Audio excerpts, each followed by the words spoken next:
Hello friends, welcome back to my channel advance English 101। Friends, आज की इस video में हम लोग अपने स्पोकन इंग्लिश में सबसे ज़्यादा यूज़ किए जाने वाले एक्सप्रेशंस को सीखेंगे, जानेंगे उसके बारे में कि सेंटेंस में उसे कैसे यूज़ किया जाता है। पहला है गिव मी अ ब्रेक। इसका मतलब क्या होता है? इसका मतलब होता है आई कांट बिलीव इट, मैं विश्वास नहीं कर सकता। या फिर यूँ कहें इट कांट बी ट्रू, यह सच नहीं हो सकता। या फिर आप ऐसा बोल सकते हैं इट इज़ अनबिलीवेबल, यह विश्वास करने लायक नहीं है, विश्वास करने योग्य नहीं है किसी भी बात पर। तब वहाँ पे हम लोग गिव मी अ ब्रेक का यूज़ करेंगे। और दूसरा इसका अर्थ होता है, दूसरा मीनिंग होता है इट्स इनफ, बहुत हो गया। स्टॉप, बंद करो। या फिर यूँ कहें स्टॉप बॉदरिंग मी, मुझे तंग करना, मुझे परेशान करना बंद करो। आइए देखते हैं कुछ एग्जाम्पल के माध्यम से इसे और अच्छी तरह से समझ। पहला सेंटेंस है, क्या आपको पता है कल रात करीब 9 बजे के आसपास मिस्टर ए की पत्नी का निधन हो गया।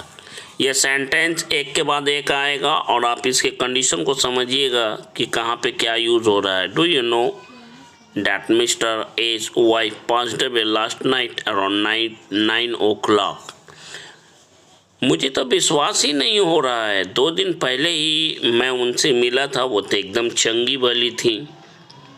ओह come on, give me a break, just 2 days ago I met her, she was absolutely fit and fine। Oh come on, give me a break, मुझे तो विश्वास ही नहीं हो रहा है। यहाँ पे यूज हुआ, इसे ध्यान से समझेंगे। दूसरा नेक्स्ट कंडीशन, मेरे प्यारे बेटे अब मुझे परेशान करना बंद करो, अब कार्टून देखना बंद करो और टीवी बंद करके सो जाओ। My dear son, now give me a break, now stop watching cartoon and switch off the TV and go to bed. That's all. Number 3 पे है गिव मी अ ब्रेक का तीसरा कंडीशन कौन से कंडीशन में यूज़ किया जाएगा? It is also use to request, किसी से रिक्वेस्ट करने के सेंस में इसे यूज़ किया जाएगा। जैसे कि आदित्य अपने दोनों हाथ ऊपर करके खड़े हो जाओ क्योंकि तुमने आज फिर अपना होमवर्क पूरा नहीं किया है। इसके लिए हम लोग कहेंगे Aditya put your both hands up and stand up, you haven't completed your homework again today. तब आदित्य क्या बोलता है इसके रेस्पॉन्स में, आप देखिए।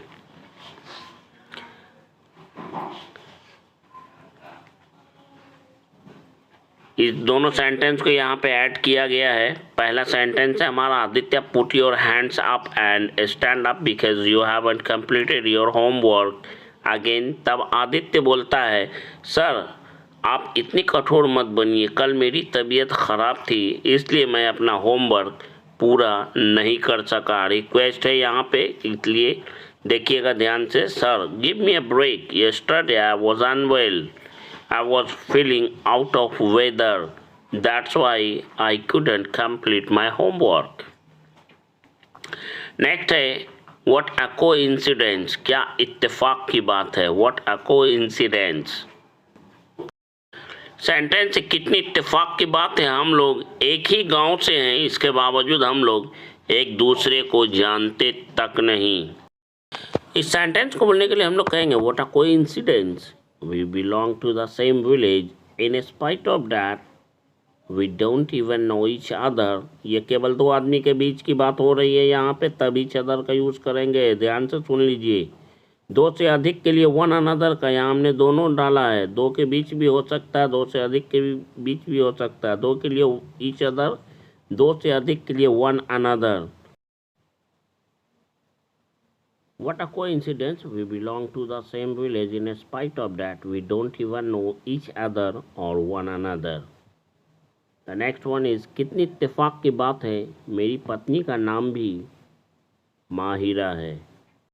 इस सेंटेंस को बोलने के लिए हम लोग कहेंगे What a coincidence, my wife's name is also Mahira। The next one is कितनी इत्तेफाक की बात है, तुम्हारी पसंद ही मेरी पसंद है। सेंटेंस को बोलने के लिए हम लोग कहेंगे what a coincidence, your choice is my choice. कितने इत्तेफाक की बात है, हम लोग को आज एक दूसरे से ज़माने के बाद मिलने का मौका मिला है, यानी बहुत अरसे के बाद मौका मिला है। What a coincidence, we have got the chance to meet each other after ages or after years, after many years, after several years। ये आपके ऊपर है कि आप कितना इसके अंदर निखार ला करके आप बोल सकते हैं। नेक्स्ट है हमारा यू आर इम्पॉसिबल, तुमसे निपटना बड़ा मुश्किल है। सेंटेंस के माध्यम से इसे हम लोग समझेंगे। मैं तुम में से किसी को भी नहीं समझा सकता हूँ, तुमसे निपटना मुश्किल है। I can't make none of you understand, you all are impossible. You all are impossible, तुम सभी से निपटना या तुम सब से निपटना बड़ा ही मुश्किल है। तुम्हें तुम्हारे परिवार का कोई भी या एक भी सदस्य बिल्कुल पसंद नहीं करता, क्योंकि तुम किसी की बात नहीं मानते हो। Not even a single member of your family likes you whatsoever, because you are impossible. Because you are impossible. Next है हमारा it tastes sweet, यह स्वाद में मीठा है या मीठा लगता है। मैं थोड़ा लेना पसंद करूँगा क्योंकि इसका स्वाद मीठा है या मीठा लगता है। I would like to take a bit of it because it tastes sweet. मेरे बच्चों को चॉकलेट बहुत पसंद है क्योंकि यह मीठा होता है। My kids love chocolate because it tastes sweet. I am on the way, इसका मतलब है कि मैं रास्ते में हूँ। I am on the way, मैं रास्ते में हूँ। वह यहाँ आधे घंटे में पहुँच जाएगा, वह भी रास्ते में है। He will be here within half an hour. He is on the way right now, या right away, या now। हम जल्दी ही घर पहुंच जाएंगे, हम घर के रास्ते में ही हैं, यानी घर जाने के रास्ते, घर पहुंचने वाले रास्ते में ही हैं। We will reach home soon. We are on our way to home now. That's rather difficult, यह थोड़ा मुश्किल है। That's rather difficult, यह थोड़ा मुश्किल है। हम में से कोई भी सवाल को हल नहीं कर सकता क्योंकि सवाल थोड़ा मुश्किल है। None of us can solve this sum or question because it's or that is rather difficult. The next one is वह समस्या थोड़ी जटिल थी। That problem was rather difficult. Next impression is जब भी हमें बोलना हो किसी चीज़ से आजिज आ जाना, तंग आ जाना, ऊब जाना, इसके लिए हम लोग fed up with someone और something का यूज़ करते हैं। किसी चीज़ से या किसी इंसान से ऊब जाना, इसके लिए fed up with का यूज़ करते हैं। आइए देखते हैं सेंटेंस में इसे कैसे यूज़ करना है।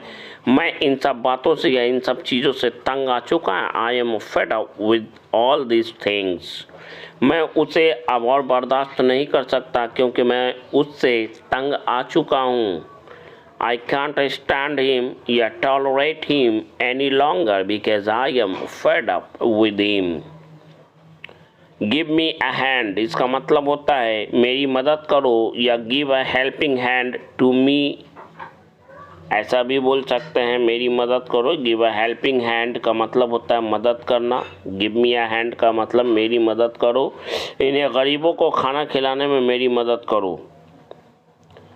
Please give me a hand to, या फिर यूँ बोले please give me a helping hand to feed the poor। feed का मतलब होता है खिलाना। take a look here, इसका मतलब होता है एक नज़र डालना या एक नज़र देखना, या इधर देखिए। take a look here, इधर देखिए, यहाँ देखिए, इधर नज़र डालिए, इधर देखिए, ये ड्रेसेस कितने अच्छे हैं। take a look here, how nice these dresses are। इन पेंटिंग्स पर नज़र डालिए। Take a look at this paintings. कितने सुंदर हैं ये। हाउ नाइस या how beautiful these are. Give me a call. मुझे फ़ोन करना। Give me a call. Phone करना याद रखेंगे। आज से आप लोग बोलेंगे गिव मी अ कॉल। मुझे फ़ोन करना के लिए गिव मी अ कॉल। जब भी तुम्हें मेरी ज़रूरत पड़े मुझे कॉल कर देना या कॉल कर लेना। Give me a call whenever you need me. तुम जब वहाँ पहुँच जाओ मुझे कॉल कर देना। Give me a ring when you reach there. I will see to it. इसका मतलब है मैं इस बात का ध्यान रखूँगा कि आगे का सेंटेंस आपकी मर्जी के अनुसार होगा। मैं इस बात का ध्यान रखूँगा कि फिर से ऐसी गलती ना हो। I will see to it that it doesn't happen such mistake again. I will see to it that it doesn't happen such mistakes again. मैं इस बात का ध्यान रखूँगा कि ऐसा फिर से ना हो। I'll see to it that it doesn't repeated. The next impression is I will see to it. मैं इस बात का ध्यान रखूँगा कि इसके लिए सेंटेंस है। कोरोना काल के दौरान हम लोगों ने इस बात का ख्याल रखा कि हमारे पड़ोस में रहने वाले कोई भी भूखा ना सोए या भूखा ना रहे। इसके लिए हम लोग कहेंगे during the corona period we saw to it, या फिर यूँ कहें we took care that no one living in our neighbourhood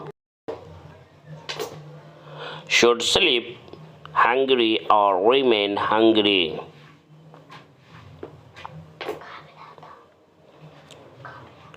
next है इट्स अप टू यू। या आपके ऊपर है, यह तुम्हारे ऊपर है, या यह तुम पर है। अब ये तो आपके ऊपर है या आप पर है या तुम पर है कि तुम या आप उसे आमंत्रित करोगे या नहीं। Now it's up to you whether you will invite him और नॉट। ये तो उस लड़की पर है कि वह इस शादी के लिए राज़ी होगी या इनकार करेगी। इस सेंटेंस को बोलने के लिए हम लोग कहेंगे it's up to that girl whether she will agree और give refusal for this marriage. That's all for today's video.